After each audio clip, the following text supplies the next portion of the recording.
A boy wanted to experience what adult life was like, so he trapped his parents in a 30-foot deep bunker for 2 months. His parents were forced to relieve themselves in plastic bags. Even worse, while his parents were so hungry they resorted to eating banana peels. 12-year-old John was driving his father's car to the nearest ATM. Entering his father's PIN from memory, John looked at the account balance of $750,000 with secret delight. He had planned this for a week. He had sprinkled sleeping pill powder into lemonade, and that night his unsuspecting family members were drugged one by one. After confirming they were unconscious, John dragged each of them out of their rooms, placed them on a cart, and threw them into the deep hole. The hole was an air raid shelter hidden deep in the woods, completely concealed from view. The next day, his sister woke up first. Looking at the unfamiliar surroundings, she panicked immediately. His father also looked around in confusion. The 3 thought intruders had broken into their home.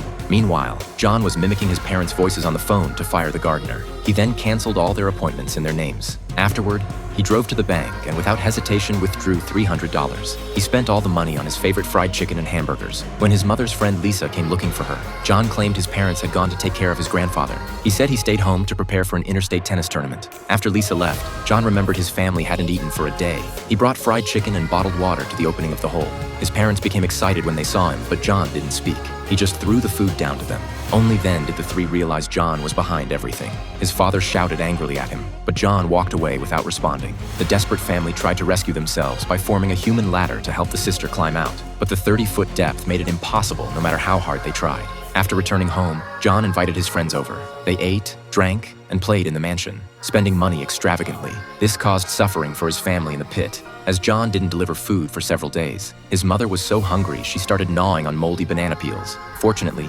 John's friends eventually got bored and wanted to go home. When John returned to the house, he found that Lisa had come back. This time, John invited her inside. Lisa tried calling John's mother, but the phone rang from inside a room in the house. Lisa pretended nothing was wrong and left the mansion. Not long after, the police arrived, but John had anticipated this and locked all the doors, pretending no one was home. After a fruitless search, the police left, and John escaped trouble once again. That evening, John tried cooking like his mother. Meanwhile, the 3 people in the hole were delirious with hunger. Just when they thought they would starve to death, John appeared at the opening. He lowered a plastic bucket containing fried rice with eggs and a bottle of wine. This time, John didn't rush away, but sat at the edge of the hole, enjoying the meal with his family. After so many days of adult life, John had begun to feel the emptiness and loneliness that can come with it.